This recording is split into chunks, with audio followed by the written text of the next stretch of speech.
This is a Condor BX 12-meter boom.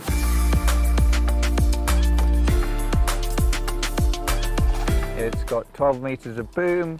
The nozzles are spaced at 50 centimeters.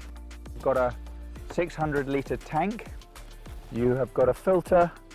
You have got a pump. You've got a regulator, and then that pumps round from the regulator to the nozzles.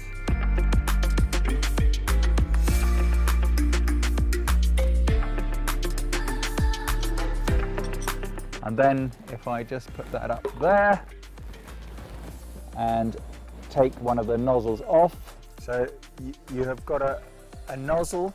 In each nozzle is a mesh or a kichungi, whatever you like to call it, and that protects the nozzle.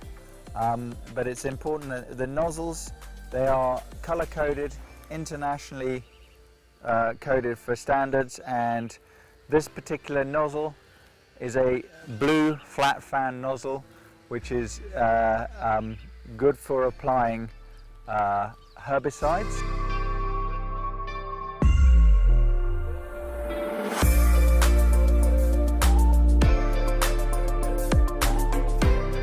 These are the most important element of a sprayer, in that you put the right amount of chemical on your crop accordance to the instructions. So if it says it is best to do it between 150 and 250 litres per hectare at a certain droplet size, you make sure that you put the chemical on at that rate. I can't emphasize more on maintenance of your nozzle, keeping the mesh clean so that when the pressurized water comes here with the chemical in it, gets to the nozzle, it's all even.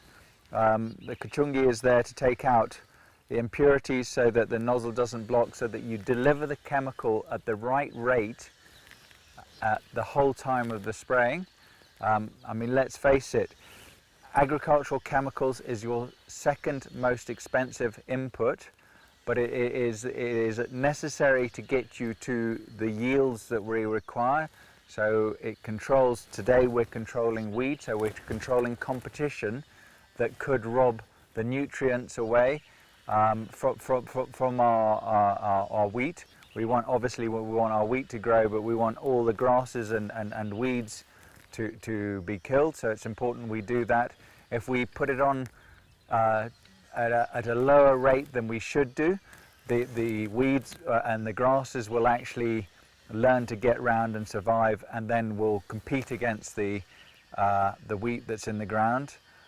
If we put too much chemical on, we'll actually burn the wheat and reduce its yield limit potential. So it's massively important that we get this right. Okay, the other thing that's very important on a sprayer is that the angle of the nozzle is actually just slightly 3 degrees offset, so that where the cones come down and where the cones meet, they don't meet like that and start causing a droplet. They sit like that, so that let me do it like that so that you can see.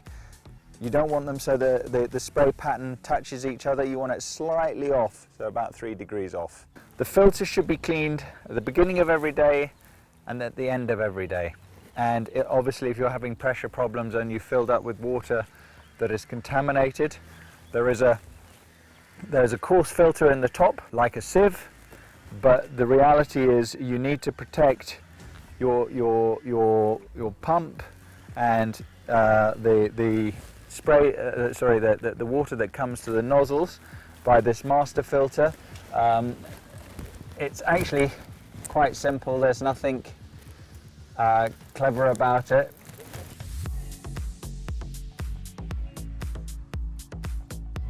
So the filter on the Jacto is very easy to deal with.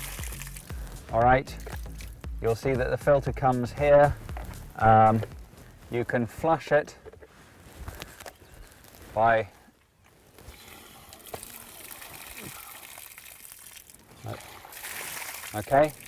just by doing that to clean it out. clean it out, make sure it's nice and clean. Get in back there. There's an O-ring in here, but that tends not to come out, so it's not a difficult one. Some of the sprayer filters have an O-ring that pops out. This one is nicely in. You put it back on like this and do it up so that it's nearly there. Then purge it, close it up, just do it finger tight, not so that it's really tight. Okay, and then the valve is open, that's ready to go.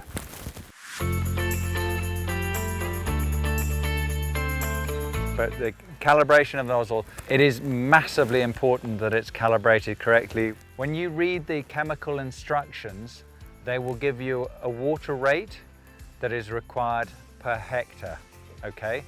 Now, if you go to the operator's handbook, there is a very complex equation that takes a little bit of working out, but Jacto are very good and very accommodating because they realize that perhaps we won't have a calculator in the field and we won't have a bit of paper and a pen, and they've done it so that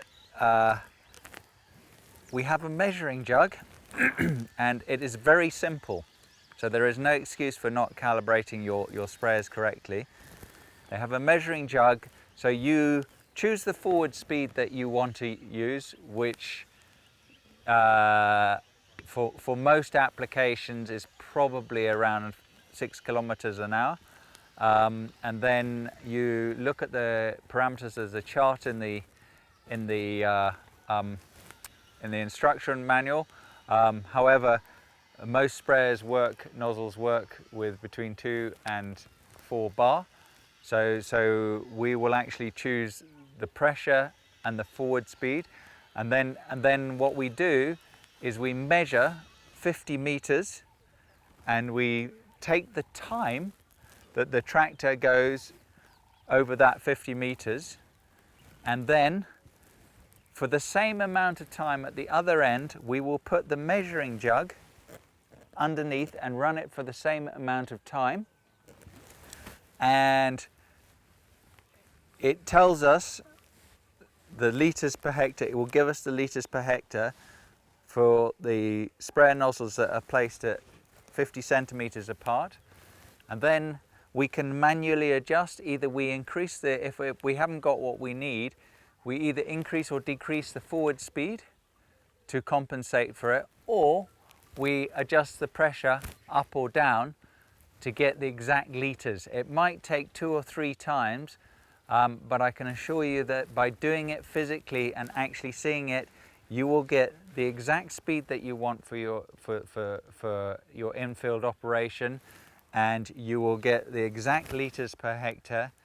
And as long as you don't have a blocked filter and you maintain that speed within the field, you will be applying the chemical to your crop as per the manufacturer's recommendations, which is massively important, because too much burns the crop, too little doesn't get rid of the issue that you're trying to get rid of. Okay, so we've now timed the sprayer over, and we set the tractor to 5 kilometers an hour using the rev counter and the gears and the gear chart, so that we know that it's going at 5 kilometers an hour. We measured over a distance of 50 meters.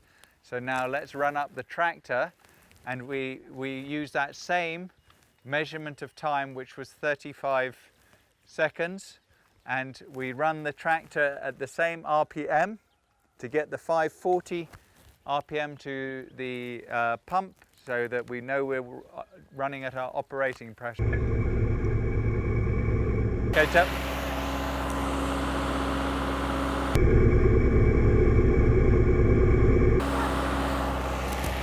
So we've used the same time as it took at 5 kilometers an hour to cover 50 meters, and we look on the measuring jug, and the measuring jug's very nice because it says that it's 50 centimeters spacing of the nozzles. We wanted 210, 215 litres per hectare, and if I look at this, it is literally there at 215. 100% right. Okay, so that is what we wanted. 215 litres per hectare for the chemicals that we're using today. So it shows that the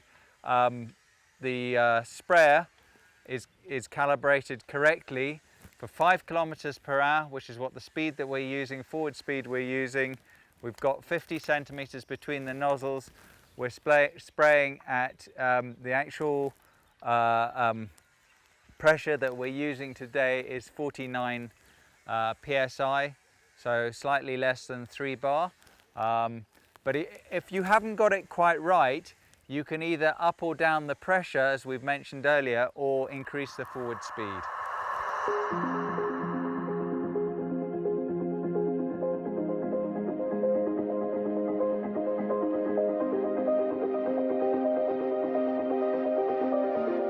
Another check that you should do, probably on a weekly basis and certainly before you start spraying, is making sure that your nozzles are balanced and not damaged. There are two methods of doing this. One is quite simple, is basically checking the balance between each nozzle. So you run the tractor at your desired pressure and then you time this for a minute, and you then see it's got a litre, so it's irrelevant of all these other measurements because those are relevant to the to the spacing of the nozzles and the actual calibration. But on the measuring jug, you've got a straight measure, and you measure the delivery of that over 30 seconds. You record it. You then measure the delivery of that nozzle and record it. You measure the delivery of that nozzle all over the same period of time. 30 seconds is fine. Obviously, the longer you leave it, the more accurate it's going to be. And you make sure that your nozzle delivery is within 5% of each other. Then you know that your nozzles, you are getting a balanced delivery over the whole length of the boom.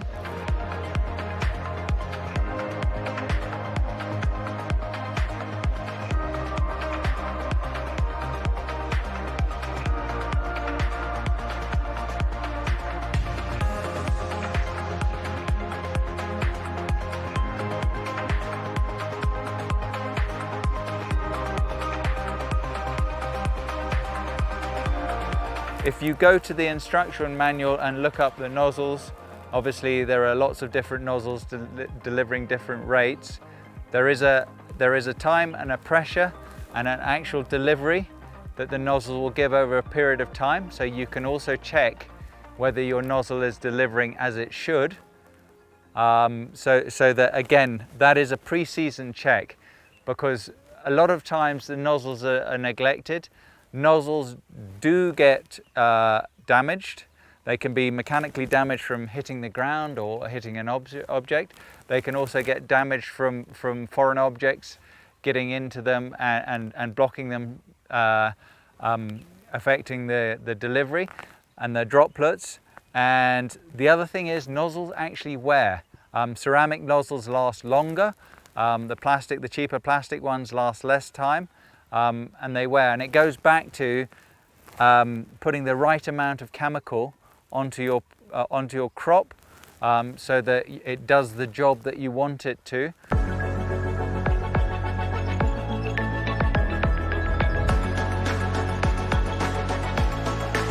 If you don't control them, you are actually you will suffer as the farmer at the end of the day, because your yield potential will come down.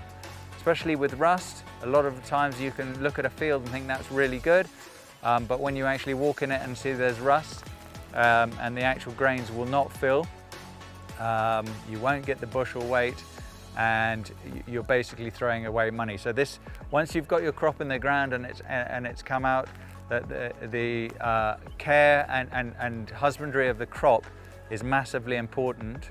So time needs to be taken when spraying to make sure that you're actually calibrated correctly, your equipment's working as it should, You're applying the chemical as it should be done to get the maximum return from the investment that you've put into your chemicals.